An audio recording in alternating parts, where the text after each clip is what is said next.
გამოიცა ახალი წიგნი სახელწოდებით ბოლნისის ისტორიული ძეგლები. კატალოგი არის ბოლნისის მუნიციპალიტეტში მდებარე ისტორიისა და კულტურის ძეგლთა პირველი თავმოყრილი პუბლიკაცია, რომელიც მოიცავს ძეგლების მოკლე აღწერასა და ისტორიას. და თემაზე სასაუბროდ შემოგვიერთდა ბოლნისის მუნიციპალიტეტის კულტურის ცენტრის დირექტორი ბატონი სოსო კოპალიაშვილი. დილამშვიდობის ბატონ სოსო, მადლობა მოგახსენებთ მოგბრძანებისთვის. დილამშვიდობის და მადლობა თქვენ მოწვევისათვის.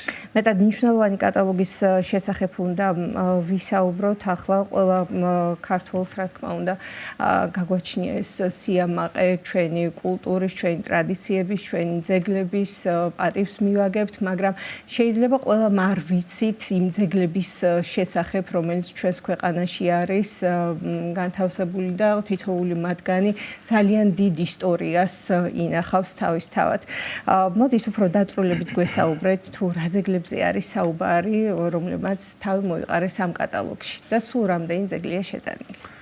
მე თელის მეშვეობით მინდა ვაჩვენო აი ეს წიგნი, ესე იგი მაყურებელს და მაყურებელი კარგად ხედავს თუ რა ძეგლებია დატანებული, ესე იგი მე მინდა სტატისტიკური მონაცემები მოგაწოდოთ, მე დაწვრილებით ვისაუბროთ, რომ 4 წლის განმავლობაში, დაახლოებით 4 წლის განმავლობაში ჩვენს გუნდთან ერთად მოვიარეთ მთელი მუნიციპალიტეტის მთა და ბარი და დაახლოებით ესე იგი ჯამურად ჩვენ ვარაუდობდით დაახლოებით 150 ძეგლს, მაგრამ აღმოჩნდა 165 ძეგლი შევიტანეთ და დაახლოებით 5-10 ძეგლი, რომელიც ბიუვალ ადგილებში მდებარეობს, კიდევ ვფიქრობთ, რომ არის საკვლევი. ეს 165 ძეგლი არის განაწილებული 7 ძირითად კატეგორიად და ეს კატეგორიები სწორედ აი აქ არის დატანებული. ეკლესია მონასტრები, რაც ფაქტობრივად ჭარბობს და მე მინდა თქვენი ეთერით ვისარგებლო და მეუფე ეფრემს აქვე ძალიან დიდი მადლობა გადაუხადო ამ წიგნზე მუშაობაში და ჩართულობაში და მათ შორის რესტავრაციის დონეზეა ჩართული ეპარქია თანამშრომლობს კულტურული მემკვიდრეობის სააგენტოსთან, ჩვენ თანამშრომლობთ, რომ თუ კი რაიმე ფაქტი არის მყისიერად ვიმოქმედოთ და ერთ-ერთი მთავარი და ქვაკუთხედი ფაქტობრივად ქართული კულტურისა მოგეხსენებათ არის ქრისტიანული კულტურა. შესაბამისად ჩვენ საყოფაცხოვრებო სახლები გვაქვს გერმანული კულტურული მემკვიდრეობის ძეგლები და არა მარტო ამავდროულად თქვენ იცით პირველი ნამოსახლარები აროხლოს გორა არსებობს, სადაც არქეოლოგიური გათხრებით დღემდე მიმდინარეობს სეზონურად ბუნებრივი სპეციალური სტანდარტების დაცვით. კოშკები მდებარეობს, რაც ძალიან იშვიათია. ბოლნისისთვის ახლა მოგეხსენებათ უფრო ჩრდილოეთით მდებარე კავკასიონის მთათა სისტემას ახასიათებს კოშკები, თუმცა ბოლნისშიც იყო რამდენიმე კოშკი და რა თქმა უნდა ჩვენ ეს შევისწავლეთ და შევიტანეთ. მავზოლეუმები და სამაროვნები გვაქვს და ასევე მეჩეთები, ანუ არა მხოლოდ ასე რომ ვთქვათ ქრისტიანული კულტურის და საყოფაცხოვრებო დანიშნულების, არამედ სხვა მრავალფეროვნებაც წარმოაჩენეთ ამ წიგნში და რაც ერთ-ერთი მთავარია და გამოარჩევს ალბათ მთელ საქართველოს არქიტექტურულ ნაგებობებს, ეს არის ციხეები და ციხეებზე მდებარე ტაძრები, მათ შორის ეგრეთ წოდებული კარის ეკლესიები, რაც არსებობდა, ის ციხეები დღემდე შენარჩუნებულია, ზოგი რესტავრირებულია, ზოგი საჭიროებს რესტავრაციას და კატეგორიებზე მე შეგვიძლია რომ ვისაუბროთ. ასე რომ მთლიანად ეს არის ბოლნისის მუნიციპალიტეტის რუკა და აი ეს არის განაწილებული 165 ძეგლი. მე შემიძლია რუკაც გაჩვენოთ, აი იმ რუკაზე სწორედ იმ კოორდინატების მიხედვით, რაც ჩვენ გამოვიკლეთ, ფაქტობრივად ამისი ელექტრონული ვერსიას არსებობს და შესაბამისად ეს ყველაფერი არის დატანებული ამ წიგნში მრავალფეროვნებით. და შესაძლებელი არის იმ QR კოდებით, რომელიც არის განთავსებული კატალოგის უკანა მხარეს, შესაძლებელი არის ფაქტობრივად რომ იხელმძღვანელოს დაინტერესებულმა პირმა რომ მარტივად მიაკვლიოს ამა თუ იმ ძეგლს და დასკანერების მეშვეობით ინფორმაციას მიიღებს თუ კონკრეტულად სად მდებარეობს და გარკვეულ ისტორიას. ეს ერთ-ერთი უნიკალური მიგნება, რომელიც ჩემ გუნდთან ერთად შევემუშავეთ, ბუნებრივია, იმიტომ რომ მე მინდა ვთქვა, რომ ესეთი რაღაცა არსებობს 80-იან წლებში საქართველოს კულტურული მემკვიდრეობის დაცვის კავშირი არსებობდა ესეთი სამინისტროსთან დაქვემდებარებით, რომელმაც ჩაატარა მთელი საქართველოს მასშტაბის ეგრეთ წოდებული პასპორტიზაცია. შესული იყო მათ მათ შორის არასრული ნუსხა ბუნებრივია ბოლნისის მუნიციპალიტეტში მდებარე ძეგლებისა, რომელთა კოორდინატები ზოგიერთი მათგანი არ ემთხვეოდა. მე ჩვენამ ფაქტობრივად რაღაც ერთგვარი სამეცნიერო სამუშაოს ჩატარებაც კი მოგვიწია და ამას ჩართული იყო კულტურული მემკვიდრეობის და ძეგლთა დაცვის სააგენტო და მისი ერთ-ერთი გამორჩეული თანამშრომელი და ვიტყოდი ლომისწვლილი მას მიუძღვის ამ წიგნის გამოცემაში ეს არის ქეთი დიღბელაშვილი, რომელმაც არა მარტო ჩვენთან ერთად ექსპედიციებში მიიღო მონაწილეობა და დაასურათა კიდეც, არამედ მერე საარქივო კვლევები და სამეცნიერო დონის კვლევები ჩაატარა და ზოგიერთი მათგანი სახელწოდებები შეიძლება იყოს შეცვლილი, მაგრამ არქივში სხვა აღმოჩნდა, იმიტომ რომ მთელი საქართველოს მასშტაბით მოგიხსენებათ უამრავ მეცნიერს აქვს ნამოღვაწარი და ნაშრომი და ფაქტობრივად ეს ყველაფერი თავი მოუყარეთ და აი ამ წიგნში დავიტანეთ და გამოვეცით წიგნად. ასე კვლევის დროს, ექსპედიციების დროს თუ იყო თქვათ რამ ისეთი სიახლე, რომელიც მანამდე უცნობი იყო და ამ კატალოგის მეშვეობით შეიძლება რომ გავიცნოთ, ასე ვთქვათ, ესა თუ ის წეგნი. დიდი მადლობა ამ შეკითხვისათვის. ესე იგი, მე მინდა აღვნიშნო ასევე კულტურული მემკვიდრეობის ძეგლთა დაცვის სააგენტოს როლი მთელი საქართველოს მასშტაბით და განსაკუთრებით ბოლნისში და სიამაყით ვიტყვი, იმიტომ რომ ესე იგი, ქვემო ქართლში მე ესე შევეხები, ქვემო ქართლში ალბათ ერთ-ერთი პირველია კულტურული მემკვიდრეობის ძეგლების, ისტორიული ძეგლების სიმრავლით და სიმდიდრით, იმიტომ რომ სიმრავლე ერთია შეიძლება ერთი კატეგორიისა, მაგრამ სიმდიდრე გულისხმობს სწორედ იმ კატეგორიებს, რომელზეც ახლა ჩვენ ვსაუბრობთ, თავისი რელიგიური მრავალფეროვნებით, თავისი ეთნიკური მრავალფეროვნებით და მუდმივად ჩართულია მოსახლეობაც მუნიციპალიტეტის ხელმძღვანელობა მათ შორის, იმიტომ რომ ხშირ შემთხვევაში არის რომ მეუვალი ადგილია და აქვე კიდევ ერთხელ დიდი მადლობა მინდა უთხრა მუნიციპალიტეტს. ერთი ძალიან მნიშვნელოვანი ძეგლი, რომელიც მათ შორის ღირსშესანიშნაობა, ეს არის ქვეშის ციხე. ქვეშის ციხეზე მისვლა პრაქტიკულად შეუძლებელი იყო რამდენიმე წლის წინ და უზარმაზარი სამუშაოები ჩატარდა, იქ მისასვლელი ქვაფენილი დაიგო იმ სტანდარტების შესაბამისად, რაც ძეგლთან არის დაკავშირებული, ძეგლს შეესაბამება და ახლა ჯერი უკვე სააგენტოზე და სხვა შესაბამის უწყებებზეა, რომ თვითონ ძეგლზე მოხდეს რესტავრაცია და ამ შემდეგ. და აღმოჩენა თქვით თქვენ და 2020 წელი მახსენდება, როდესაც ადგილობრივმა მოსახლეობამ ერთ-ერთმა გამორჩეულმა ადგილურმა სხვათა შორის აზერბაიჯანელმა ეთნიკურმა წარმომადგენელმა იპოვა ნასახლარი და ნაეკლესიარი, სადაც ჩატარდა ერთობლივი კვლევა, ადგილზე დათვალიერება, ჩამოსული იყო სააგენტოს თანამშრომლები, მათ შორის ჩვენც ვიყავით და არაჩვეულებრივი, აი როგორ გითხრათ, პირველი შეიძლება ითქვას ქართული იდენტობის მანიშნებელი, ქრისტიანობის იდენტობის მანიშნებელი სტელები, წარწერები, საფლავზე ამოტვიფრული სხვადასხვა მინიშნებები და მათ შორის ის სიმბოლოები, რაც პირდაპირ არის კავშირი ზოგად ქართულთან და უშუალოდ ბოლნისთან, ეს არის ბოლნიური ჯვარი, აი ყველგან დატანებული იყო. როგორც ნაეკლესიარი, ნასახლარი და ამავდროულად სასაფლაოები, იგივე სამაროვნები, რომელიც ჩვენ შევიტანეთ ამ ძეგლებში. რაც თავისთავად მოწმობს იმას, რომ აქვს ჯერ კიდევ საკმაოდ დიდი ხნის წინ ქრისტიანული თავისთავად ცხადია, მე არ მოვყვები ახლა საქართველოს ისტორიას. ტრადიციები და ასე შემდეგ.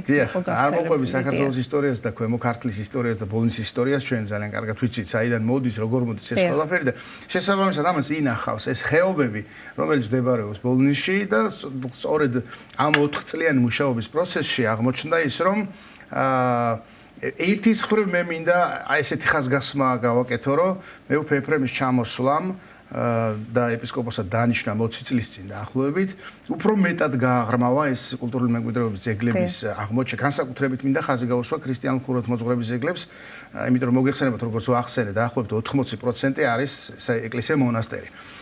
რომ არა მეუფე ეფრემის, ასე რომ ვთქვათ, მოწადინება, რომ სამონასტრო ცხოვრება აღდგენილი იყო იმ ხეობებში, სადაც არის რომ არა მუნიციპალიტეტის ჩართულობა, რომ არა ქართულ ფონდის ჩართულობა, იმიტომ რომ მოგეხსენებათ ისტორიული ძეგლია და თვითნებური ჩარევა და აღდგენა მისი არ შეიძლება, აუცილებლად სპეციალისტის, თუმცა აქვე აღნიშნავ იმასაც, რომ ხშირად ხდება თვითნებური რაღაცეები და აქვე მინდა მოვიყვანო მაგალითად 116 ძეგლი ფოლადაურის ხეობაში, ნუ ეს არ არის ახლანდელი, ასე რომ ვთქვათ, გაკეთებული, მაგრამ აი ეს არის ძეგლი, რომელიც ძეგლზეც რესტავრაცია ჩატარდა, ანუ ერთ პერიოდის განმავლობაში და მინაშენი მოენგრა. და რა ვიცი, მე მგონია, რომ როგორც მოხუც დედას უნდა მოვლაო ერთ-ერთ ფილმი სარეკოს, ისე უნდა ჩვენს ეკლესია მონასტრებს და აი ამ სიძველეებს მოვლა და თვითნებური ჩარევისაგან ყველამ უნდა თავი შეიკავოს. შეიძლება კეთილი განზრახვა ჰქონდეს ადამიანს, მაგრამ არასწორი მეთოდებით მოხდეს ჩარევა და პირიქით დავაზეა. იყო ამას წინადაც მოსახლეობის მხრიდან ძალიან კეთილი ჩარევა და მადლობა ღმერთს, ყველაფერი კარგად დამთავრდა. მათი შემოწირულობებით დაიწყეს ტაძრის აღდგენა. და შესაბამისად, ბუნებრივია ჩვენ რეაგირება გქონდა, კულტურული მემკვიდრეობის სააგენტო და წარმომადგენლები ჩამოვიდნენ, შეისწავლეს და მადლობა ღმერთს ყველაფერი ნორმის დაცვით იქნა და მე წარიმართება ჩვეულებრივად ეს ყველაფერი. ანუ მეუფე ეფრემის როლზე მინდოდა მესაუბრა, ესე იგი ამ ხეობებში ფაქტობრივად ძალიან დიდია ნამდვილად. დიახ, ხეობებში ფაქტობრივად ესე იგი, სადაც მხოლოდ მონადირეები, მეტყევეები, ან წემსები აღმოაჩენდნენ ხოლმე, ან უნიკალურ ძეგლებს, ბუნებრივია ხა საზოგადოების რაღაც გარკვეული ნაწილისთვის ეს ცნობილი იყო, მაგრამ მეუფე ეფრემმა ამავდროულად ითანამშრომლა შესაბამის უწყებებთან, მოგეხსენებათ საპატრიარქოსაც თავისი ძეგლთა დაცვის განყოფილება ჰყავს და ამ მათთან ერთად აღდგა ეს ტაძრები, მე უამრავი შემიძლია ჩამოვთვალო და ყველაზე გასახარისი ის არის, რომ აი ამ აღდგენილ ტაძრებში მე დაკეტილი არ არის, იქ მონასტრებია დაფუძნებული, ზოგან დედათა მონასტერია, ზოგან შეიძლება ერთი ბერიც იყოს, მაგრამ ჩათვალეთ იმ ეკლესია მონასტერს პატრონი ყავს და ლოცვა აღევლინება. ფუნქციური დანიშნულება აღიდგინა ამ ეკლესია მონასტრებმა და კიდევ ერთხელ მადლობა მეუფეს. დიახ, გადაცემის მსვლელობისას ჩვენი საუბრის დროს ვახსენებ ხიდები და შეიძლება მათაც რო არ გავამხულოთ ყურადღება და არ მოვისმინოთ თქვენგან მათ შესახებ ინფორმაცია. მე მადლობა ამ შეკითხვისთვის კიდევ ერთხელ. ხიდები ხშირად ჩვენ გვინახავს, რომ არის ან საცალფეხო ხიდი და ისტორიული მნიშვნელობის ძეგლი, ან უბრალოდ დანგრეული და უფუნქციო და კონსერვირებული, მაგრამ მე აქვე ძალიან საამაყოდ მინდა ვთქვა, რომ ორი ხიდი გვაქვს, ეს არის რაჭისუბნის ხიდი, არ ვიცი, შეიძლება გამოჩნდეს ახლა ეკრანზე, რაჭისუბნის ხიდი და ჭაპალას ხიდი კუზიანხიძე ძახიან, რომელსაც ფუნქციური დანიშნულება აქვს და დღემდე იქ სატრანსპორტო მიმოსვლა. აქ არ არის საუბარი მსუბუქ ტრანსპორტზე, არამედ ჩვეულებრივი ნებისმიერი ტრანსპორტი გადადის, გადმოდის ყოველდღიურად ათასობით. ფაქტობრივად, იცით რისი ხაზგასმა მინდა, ამით რომ ეს ისტორიული ძეგლი ხიდის სახით თავის დროზე როცა აშენდა არ არის უბრალოდ გვიანი სადღაც მე-16-მე-17 საუკუნის ძეგლებზეა საუბარი, მაგრამ იმდენად მყარია, იმდენად კარგად აშენდა, ბუნებრივად საჭიროებს რესტავრაციას სხვადასხვა სახით, ხა დეტალებში არ შევალ, მაგრამ დღემდე ფუნქციური სახი აქვს.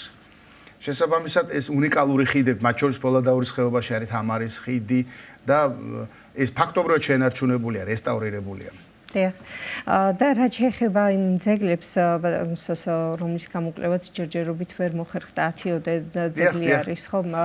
რა ხდება ვთქვათ ამ კუთხით, რა ღონისძიებები ტარდება და როგორი დაგეგმარება იმისა, რომ მოხდეს შესწავლა ამ ძეგლების. მთელი ამ პერიოდის განმავლობაში, როდესაც ჩვენ ექსპედიციებზე დავდიოდით, უნდა შეარჩიო ამინდი, შეარჩიო სეზონი, ძალიან რთულია და მათ შორის ერთ ძეგლზე ორჯერ, სამჯერ, ოთხჯერ მაინც გვიწევდა მისვლა, კოორდინატი გეუბნება რომ აქ არის, მაგრამ არ არის, მე გიწევს რომ რაღაც ერთგვარი სპორტული ჟინი არსებობს იმისა, რომ აუცილებლად აღმოაჩინო და შეიტანო ნუსხაში ეს ყველაფერი.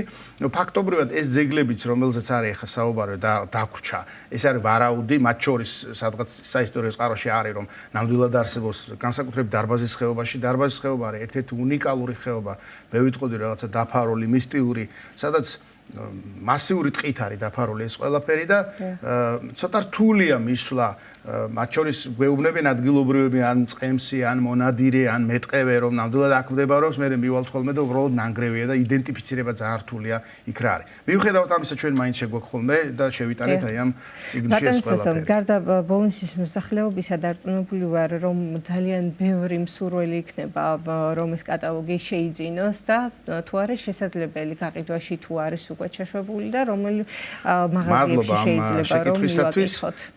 მოკლედ გიპასუხებთ, ესე იგი ეს უნიკალური წიგნი, რომელსაც უკვე მოყვა ესეთ შეფასება.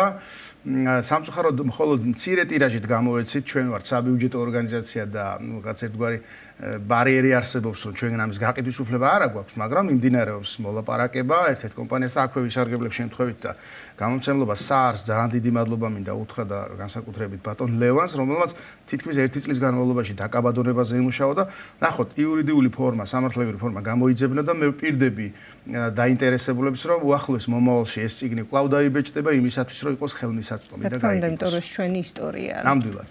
ძალიან დიდი მადლობა მობრძანებისთვის ბატონ სოსო, წარმატებები მოგწებებს გისურვებთ. მადლობა თქვენ და დიდი მადლობა ყველას. შეგახსენებთ სტუდიის სტუმარი გახდათ ბოლნისის მუნიციპალიტეტის კულტურის ცენტრის დირექტორი ბატონი სოსო კოპალეიშვილი.